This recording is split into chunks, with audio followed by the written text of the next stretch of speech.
우리에게 주시는 생명의 말씀 사무엘하 23장 20절에서 23절까지의 말씀입니다. 구약성경 505페이지에 있습니다. 같이 한번 읽어보겠습니다. 시작. 또 갑스엘 용사의 손자 여호야다의 아들 브나야이니 그는 용맹스러운 일을 행한 자라.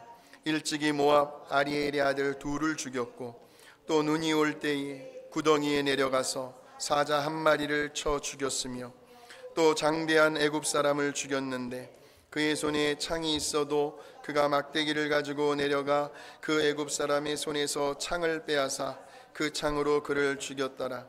여호야다의 아들 브나야가 이런 일을 행하였으므로 세 용사 중에 이름을 얻고 30명보다 존귀하나 그러나 세 사람에게는 미치지 못하였다. 다윗이 그를 세워 시대 대장을 삼았더라. 아멘. 오늘 말씀의 주인공은 브나야입니다. 브나야 들어보셨어요? 브나야. 예.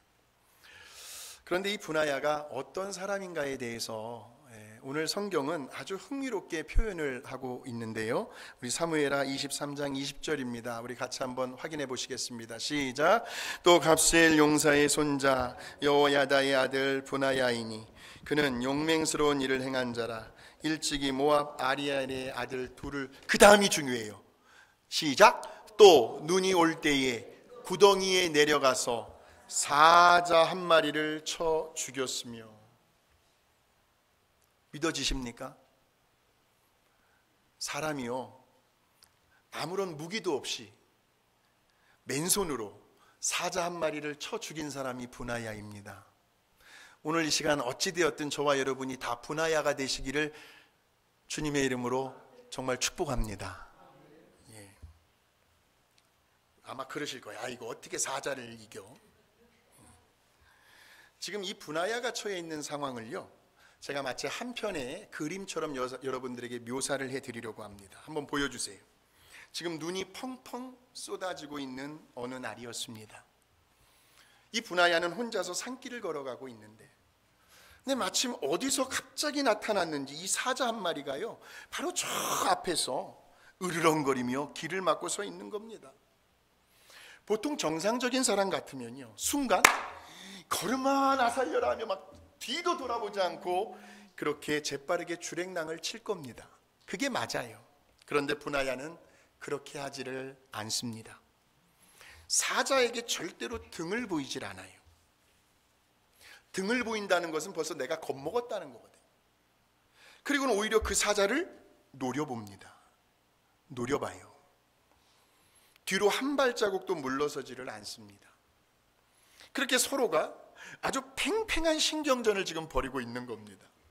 만일 저기에서요, 저 사자하고 눈싸움을 하는데 내가 눈을 이렇게 아래로 깔거나 밀리기라도 하면 보나마나 진거나 다름없는, 예, 아주 일촉즉발의 상황을 지금 맞이하고 있어요. 누가? 브나야가.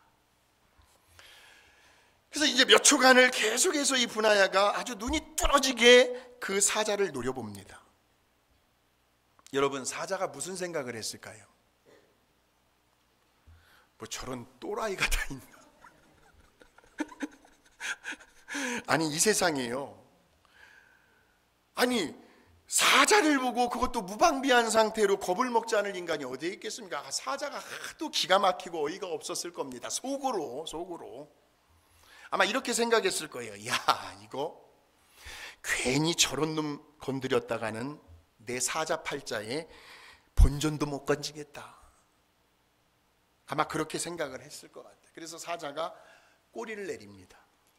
그리고는 그냥 돌아서서 사자 제 갈 길을 가는 거예요. 근데 그런 사자를 보니까 이 브나야가요, 정말 이름대로 부야가 났던가 봐요. 화가 났던, 부야가 나서 그런지 그 사자를 어떻게 해요? 쫓아갑니다.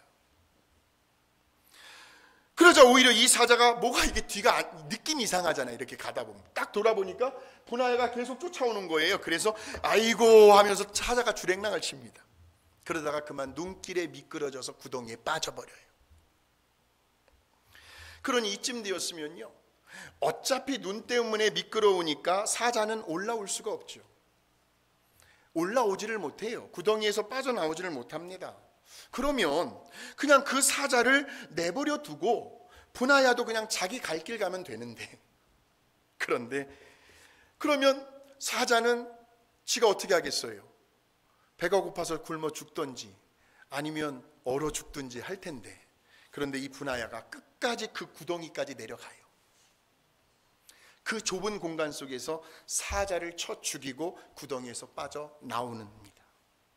그것이 오늘 우리가 읽었던 눈이 올 때에 구덩이에 내려가서 사자 한 마리를 쳐 죽였으며, 이 한 구절을 제가 여러분들에게 아주 리얼하게 묘사를 해드린 겁니다. 어떻게 해서 그 분하야가 그 사자를 쳐 죽인 그 일이 다윗 왕의 귀에 들어갑니다. 그러자 다윗이 분하야가 되게 궁금했던 거예요. 그 분하야를 내게로 데리고 와라. 그래가지고 뭐 심사할 것도 없이, 면담할 것도 없이 그 분하야를 그 자리에서 채용을 해가지고 다윗 왕의 시위대장, 경호실장으로 임명을 해버려요. 그 장면이 23절에 나오죠. 시작. 다윗이 그를 세워. 여러분, 말씀 전하는 게 굉장히 쉬워 보이죠? 아니에요. 저는 이 한 구절을 굉장히 깊이 있게 오랜 시간 동안 묵상하면서요, 세상에 그런 분하야를 다윗 왕 곁에 두면서 이제 왕궁의 출근 도장을 찍고 다윗 왕이 옆에 있는 분하야를 볼 거 아닙니까? 경호대장, 시위대장이니까. 그러면서 아마도 다윗이 웃었을 것 같아요. 분하야를 보면서. 야, 너는 어쩌면 그렇게도 나를 쏙 빼닮았느냐. 왜?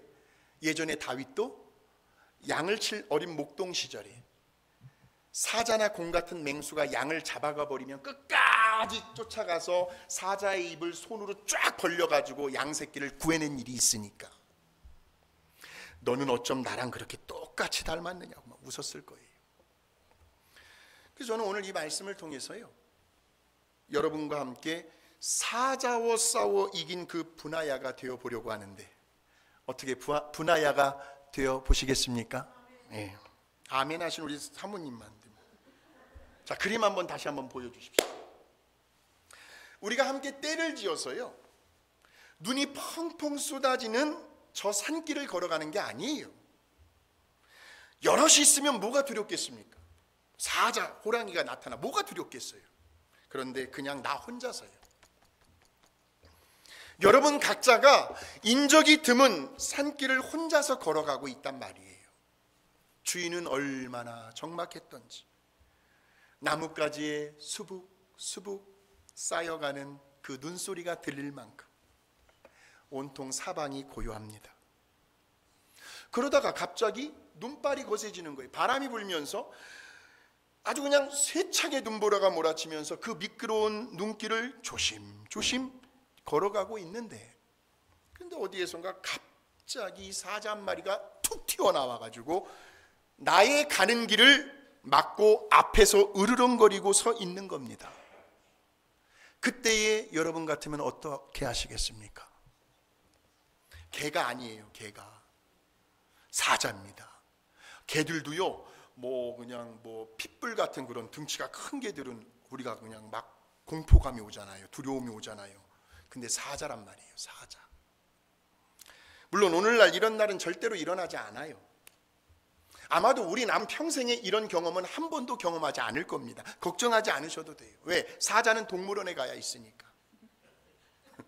그런데 만일 이 분하야가요, 눈이 펑펑 쏟아지는 날 그 한적한 길에서 만났던 그 사자를 딱 빼놓고 그 빈자리에 다른 내용물로 우리가 채워넣는다고 한다면 상황은 달라진다는 거죠. 저 사자의 자리에 우리들의 일상생활 속에서 겪게 되는 그 어떤 일도 다 적용이 가능하겠죠. 그러면 오늘 우리들에게도 충분히 얼마든지 일어날 수 있는 일이 아닐까요? 어떻게 보면요, 우리는 매일매일의 그 일상생활 속에서 이 두려움이라고 하는 사자를 시시때때로 만나면서 살아가고 있는지도 모른다. 여러분 주보에 보시면 이 사자가 상징하고 있는 것이 무엇일까? 제가 질문을 던졌어요. 그것이 바로 두려움이에요. 두려움. 그렇다면 오늘 혹시라도 저와 여러분의 마음속에 정말 그 무언가로 인한 어떤 두려움이 자리를 잡고 있지는 않으십니까? 그렇다고 한다면 그 두려움을 가져다 두는 그것이 저와 여러분의 길을 막고 서 있는 사자일지도 모른다. 때로는 자식들을 기르면서요, 내 자식이 다른 자식보다 좀 떨어지면 속상하잖아요. 부모님이 열등의식, 비교의식이 생기고 괜히 죄 없는 자식을 또 잡들일 때가 있잖아요. 자식들을 기르면서, 또는 가정의 문제로 인해서요, 집안에서 새는 바가지 밖으로 안 나가려고 다들 가족들끼리만 비밀로 하는 그런 문제들 있잖아요. 어느 때는 질병의 고통과 싸워야 할 때도 있습니다. 밤에 잠자리에 누웠는데 내일 아침 눈을 뜰 수 있을까? 막 불안한 거예요. 두려운 거예요. 또 때로는 남편, 또 아내, 자식들, 손주들, 친척들, 형제 자매들의 그 영혼 구원의 문제 때문에 오랫동안 기도해 오신 분들도 있을 것이고, 또 때로는 남편을 일찍 하늘나라에 보내시고 아내를 일찍 하늘나라에 보내신 혼자서 사시는 우리 성도님들, 그 마음 한편에는 외로움이 있어요. 외로움. 무거운 걸 들 때에 남편 생각이 나는 거예요. 이 무거운 거 좀 들어줬으면 좋겠는데.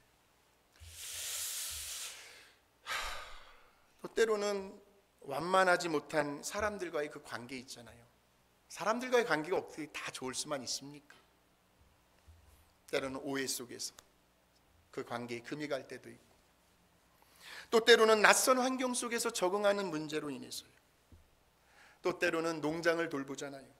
여러 종류의 직장, 또 비즈니스 때문에, 또 때로는 자녀들의 그 배우자 문제, 이제 내 자녀가 40을 훌쩍 넘어버리고 50이 가까이 오는데 아직도 믿음의 가정, 행복한 가정을 꾸리지 못하고 있다고 한다면 그것이 부모의 마음에는 그것이 짐이죠. 자식들에게 푸시하지도 못하고, 왜? 그 자식 상처받을까 봐, 스트레스 안 주려고 그러면서 자꾸 조바심만 앞서는 거예요. 한 해 한 해가. 또 그동안 애를 써서 정말 아껴가면서 외식도 줄이고 그렇게 그냥 재산을 한 푼 두 푼 모아놨는데, 그 재산이 하루아침에 연기처럼 사라져버릴까 봐, 괜히 버짓도 계획도 세우지 않았는데 갑자기 그냥 큰 뭉태기로 그냥 재산이 빠져나갈까 봐, 이번 산불로 인해서 얼마나 많은 사람들이 순식간에 그들의 삶의 터전을 잃어버렸습니까? 집이 없어졌어요. 홈리스가 되어버린 거예요. 뭐 호텔에서 가서 뭐 그렇게 숙박하는 사람들도 있지만 하루아침에, 또 언제 갑작스럽게 죽음을 맞이하게 될지 모르는 그런 여러 다양한 형태의 두려움 속에서요, 어쩌면 저와 여러분은 그렇게 매일 하루하루를 살아가고 있는지도 모른다는 거죠. 그러니까 모두가 다 저마다의 두려움의 어떤 그 정도, 어떤 그 크기가 다를 뿐이죠. 언제나 이 두려움이라고 하는 그림자는 저와 여러분을 따라다니고 있다라는 거예요. 그래서 때로는 그 두려움이 작을 때에는요, 그것이 어떻게 나타나는 줄 아세요? 근심, 걱정, 염려로 나타납니다. 그런데 그 두려움의 감정이 점점점 커지면 커질수록 어떻게 나타나는지 아세요? 정신적인 아주 심각한 장애로 나타날 때가 있어요. 어떤 극도의 공포심이라든지, 또 공황장애로 찾아올 수도 있습니다. 공황장애 저는 겪어보질 않아서 어떤 증상인지 모르겠는데 죽을 것 같대요, 한번 찾아오면. 그래서 약을 먹어야 된대. 그래야 진정이 된대네요. 밤에 잠을 이룰 수 없어요. 불면증에 시달려요. 식욕이 떨어집니다. 왜 이렇게 밥맛이 없어요? 우울증이 찾아옵니다. 삶이 무기력해집니다. 자존감이 떨어집니다. 나는 도대체 뭘 하며 오늘도 살아가고 있는 존재인가? 그래도 열심히 사셨어요. 그런데 이제 은퇴하고 난 그 이후의 삶에 어떤 의미가 없어요. 어떤 보람, 또 내 삶의 어떤 가치, 정말 나의 몸과 마음과 에너지, 물질을 투자할 만한 어떤 그 소중한 가치를 잃어버리는 거예요. 내 인생의 목표와 방향이 갑자기 사라져버린 거 있죠. 그래서 이런 현상들이 점점 심해지다 보면 급기야는 죽고 싶은 생각까지 들어오는 거죠. 그렇다면 이처럼 시시때때로 우리들에게 찾아오는 이러한 여러 두려움의 문제들을, 다시 말하면 우리의 앞길을 가로막고 서 있는 저 사자를 우리가 어떻게 하면 싸워서 이길 수 있을까요? 자, 이제부터는 분위기가 이제 반전이 됩니다. 밝은 분위기로 이제 가니까 잘 말씀을 붙드시기 바랍니다. 그래서 오늘 말씀의 제목이 뭐예요? 사자와 싸워 이기십시오. 이겨라 하는 거죠. 자, 그 첫 번째 비결을 말씀을 드릴게요. 우리들이 두려워하고 있는 것에 대한 저와 여러분의 그 속을 들여다보셔야 해요. 지금 내가 뭐에 대해서 두려워하고 있는가? 우리들에게 두려움을 심어주고 있는 것들에 대한 그 정체를 아주 낱낱이 밝혀내야 된다. 이것이 첫 번째 비결입니다. 도대체 내가 지금 무엇 때문에 이렇게 두려워하고 있는 거지? 지금 나를 두렵게 하고 있는 그 녀석을 내가 끝까지 추적하고 쫓아가서 그 가면을 벗겨내고야 말겠다고 하는, 그러니까 나를 두려워하게 만드는 그 무언가를 절대로 피해서는 안 됩니다. 피해서는 안 돼요. 등을 돌려서도 안 돼요. 덮으려고 해서도 안 돼요. 아주 그냥 정면 돌파를 하는 겁니다. 나에게 두려움을 주는 그 존재에 대해서. 그러니까 아주 뚫어지게 쳐다보면서 끝까지 쫓아가야 해요. 그런데 이때에 더 놀라운 사실은, 우리를 정말 두렵게 만드는 것은 우리의 눈앞에 서 있는 여러 형태의 여러 종류의 사자가 아니라는 거예요. 만일에요, 사자가 분하야에게 두려움을 주는 것이었다고 한다면 아마도 분하야는 그 자리에서 몸이 갑자기 프리징 됐을 거예요. 왜? 사람이 극도로 공포감을 느끼다 보면 몸이 얼거든요. 그럼 그 자리에서 사자에게 잡혀 먹었을지도 모르죠. 그런데 분하야는 사자를 보고도 두려워하지를 않았다. 다시 말하면 이 두려움은 어떤 외부의 영향을 받아서 오는 것이 아니라 바로 우리 안에서부터, 우리 속에서부터 생겨나는 현상이다라는 것을 기억하셔야 합니다. 장시간을 운전하고요, 저 그랜드 캐년 입구에 들어서게 되면 제일 먼저 보이는 것이 아이맥스 영화관입니다. 그래서 그 거대한 스크린을 통해서 저 그랜드 캐년 상공에서부터 그 밑에 계곡까지를 헬리콥터가 촬영을 해가지고 영화를 보여줍니다. 그냥 보면 안 보이고 3D 입체 안경을 써야 돼요. 그래서 마치 내가 그 현장 가운데 있는 것처럼 너무나도 생생하게 느끼게 해주는 거죠. 근데 어떤 사람들은요, 그 짜릿짜릿한 그 순간을, 그 스릴을 아주 만끽하며 즐기는 사람들이 있고요, 막 의자에서 막 물이 막 나오거든요. 물이 막 나오고 진짜로 막 내가 거기에 빨려 들어가는 것처럼. 또 어떤 사람들은 무서워가지고 눈을 꽉 감고요, 보지 못하고 즐기지 못하는 사람들도 있더라는 겁니다. 똑같은 영화를 보면서도 어떤 사람은 탄성을 지르며 즐기고 있는 반면 또 어떤 사람은 눈을 감고 무서워하는 모습을 보면, 아, 그렇구나. 이 두려움이라는 것은 어느 외부의 영향에서 오는 것이 아니라 바로 내 안에서, 내 속에서 일어나고 있는 것이구나 하는 것을 알게 되죠. 그렇기 때문에 우리는 우리 속에서 생겨나는 그 두려움이 저와 여러분의 생각과 감정과 마음을 지배하도록 그냥 그대로 놔두어서는 안 된다라는 겁니다. 다시 말하면 우리들이 두려움에게 쫓겨다니는 것이 아니라 저와 여러분이 오히려 그 두려움을 아주 긍정적으로, 능동적으로, 적극적으로, 진취적으로 쫓아가야 한다는 말씀이에요. 만일에요, 이 사자가 분하야를 막 쫓아왔다고 한다면, 그래서 분하야가 막 사자에 쫓겨가지고 막 도망갔다고 한다면 그 속도가 얼마나 빠르겠습니까? 사람이 얼마 못 가서 사자에게 붙잡히고 말고 사자에게 결국 밥이 되고 말 겁니다. 그런데 이 분하야는 그와는 정반대로 행동을 취하죠. 바로 그 속에서부터 올라오는 그 두려움을 아주 단호하게 거절해버리고 오히려 그 사자를 쫓아가는데, 이때 제가 떠오른 말씀이 바로 시편 46편 1절에서 3절의 말씀이었어요. 같이 한번 읽어보겠습니다. 시작. 하나님은 우리의 피난처시오. 그러므로 땅이 변하든지 산이 흔들려 바다 가운데 빠지든지 바닷물이 솟아나고 뛰놀든지 그것이 넘침으로 산이 흔들릴지라도 우리는 두려워하지 아니하리로다. 지금 막 천재지변이 일어나고 있죠. 이번에 산불이 아주 최악의 산불이었다고 그래요. 그 자연재해로 인해서 대다수의 사람들이 공포와 두려움에 사로잡혀 있을 때에, 이때의 이 두려움은 속에서부터 일어나는 두려움이에요. 속에서부터.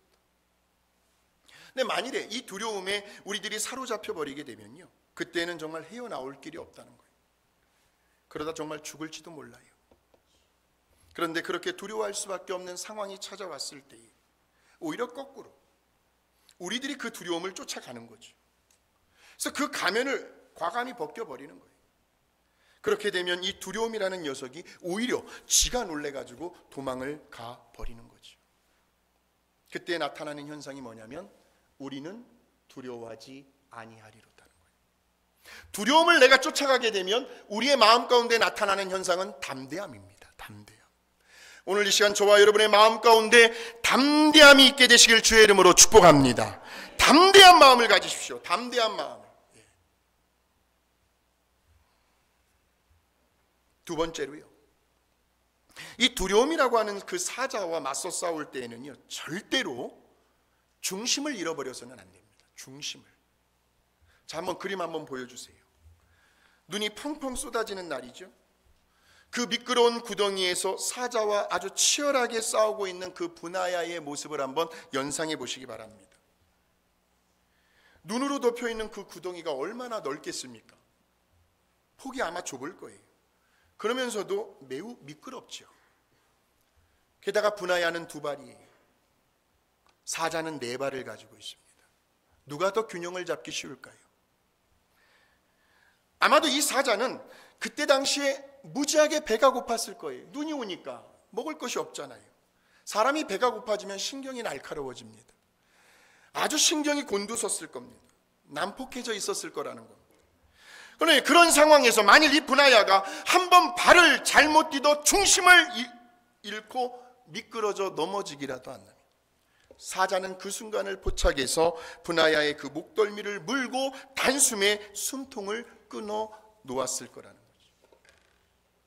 그렇기 때문에 그 미끄러운 구덩이에서 사자와 싸울 때에는 중심을 잃어버리지 않는 것이 중요하다.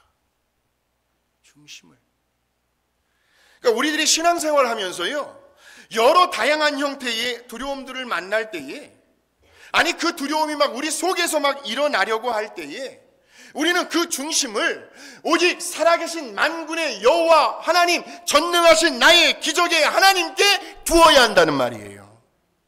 중심을 잃지 않는다는 것은 우리의 마음 그 중심이 하나님 외에 다른 그 어떤 것에 두어서도 안 되고 빼앗겨서도 안 된다는 거예요. 그래서 그 중심이 하나님께로 바로 서 있는 사람은요, 한번 보세요. 주변을. 어지간한 웬만한 시험거리 앞에서 걸려 넘어지지 않아요. 예. 자기 입장이, 자기 주장이 관철되지 않는다고 해서요, 그게 뭐예요 그게?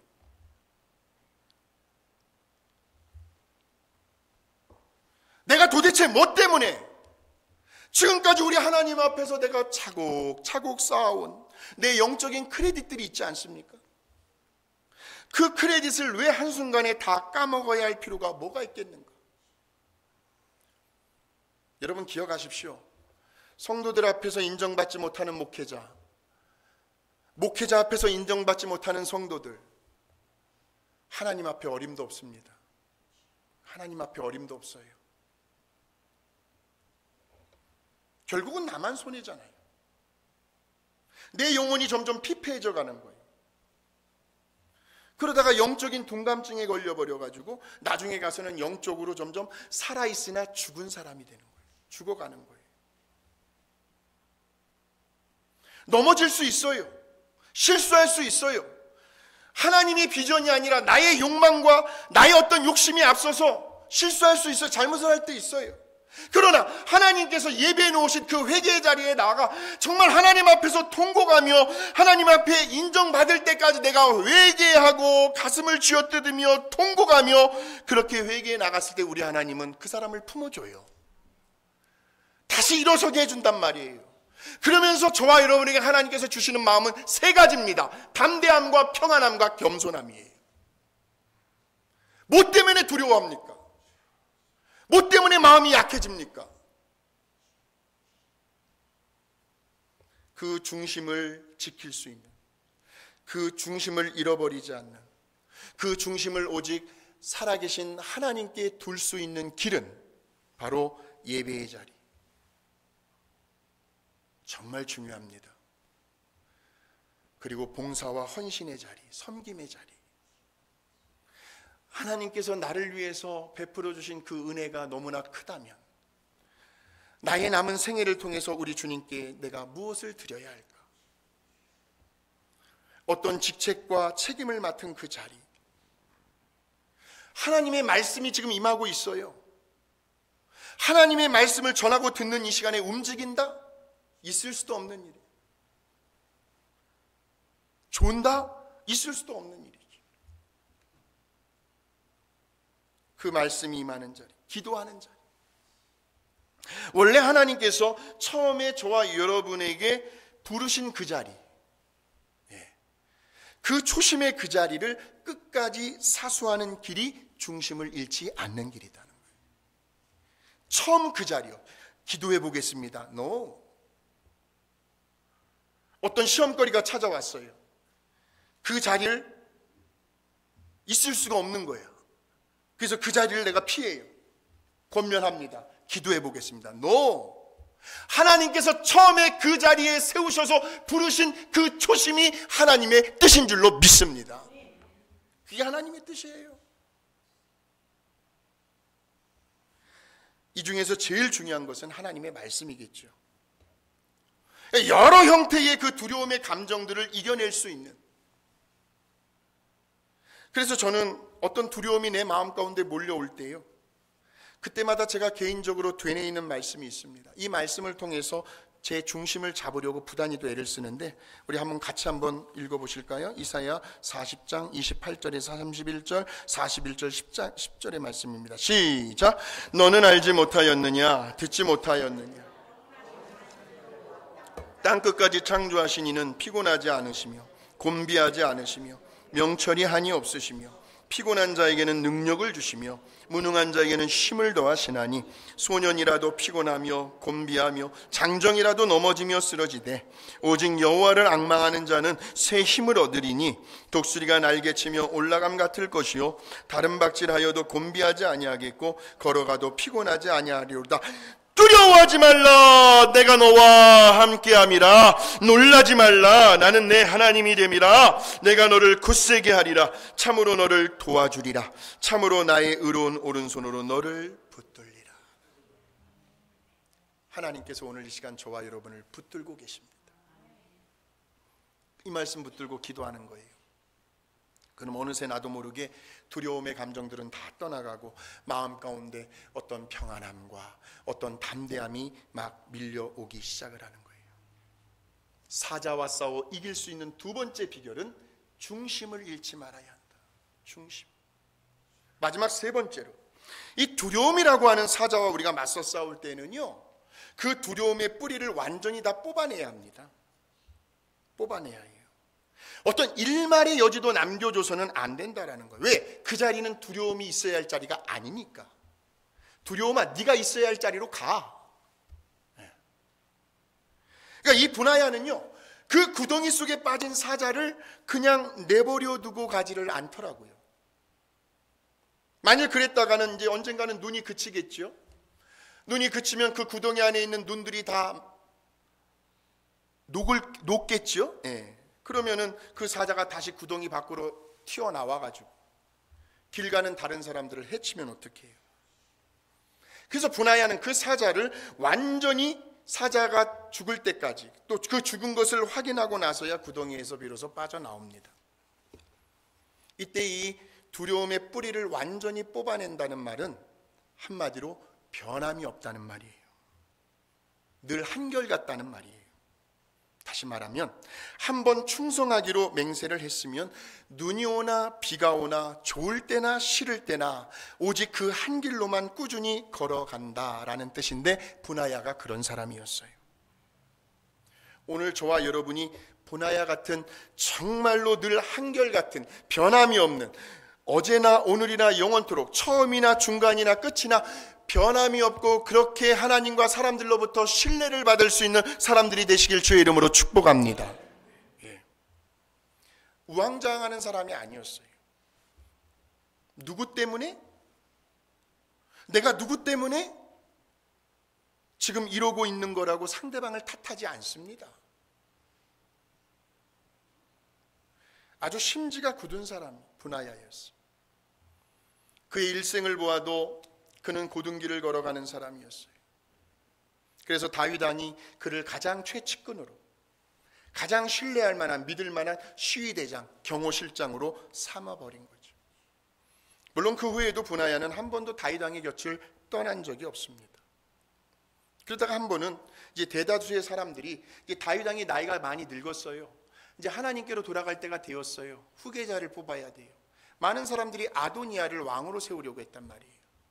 그런데 그때에도 이 나단 선지자와 함께 끝까지 솔로몬 곁에서 다윗의 명을 받고 솔로몬을 왕으로 세워줬던 사람이 바로 분하야였어요. 분하야. 그리고는 솔로몬의 군대 장관이 되어서도 그의 왕위를 견고하게 지켜주게 되지요. 다시 한번 보여주세요. 여러분이 두려움이라고 하는 사자는요, 우리가 한 번 만났다고 해서, 한 번 싸워 이겼다고 해서 사라질 녀석이 아닙니다. 평생토록 저와 여러분을 따라다닐지도 몰라요. 그럴 때 우리는 이 두려움에 쫓겨다녀서는 안 된다는 거예요. 내가 왜 도대체 무엇 때문에 그렇게 두려워해야 하는가? 그 두려움의 정체를 밝혀내야 합니다. 내 안에 나를 두렵게 하고 있는 그것이 무엇일까? 그리고 그 두려움을 끝까지 쫓아가서 가면을 벗겨내야 한다. 피하지 말라는 거예요, 절대로. 예, 피해서는 안 된다는 거예요. 그러면서 우리의 중심을 오직 하나님께로만 향하게 하고요. 절대로 사람들의 말이, 저와 여러분의 하나님을 향한 그 믿음, 그 신앙의 중심이 흔들려서는 안 된다라는 거예요. 우리 주변의 환경이라든지 상황과 여건에 따라 흔들리지 말아야 한다는 거예요. 아무리 세상에서 바깥에서요, 누가 우리 성도를, 또 목회자를 모함하고 별소리를 다 한다 하더라도 이렇게 얘기하세요. 내가 겪어본 그 사람은 아니었다. 겪어봐야 알지요. 겪어봐야 알죠. 그렇게 서로서로를 감싸주고 세워주고, 아닌 거를 기다라고 말하는 게 아니에요. 내가 겪어본 그 사람은 그런 사람이 아니야.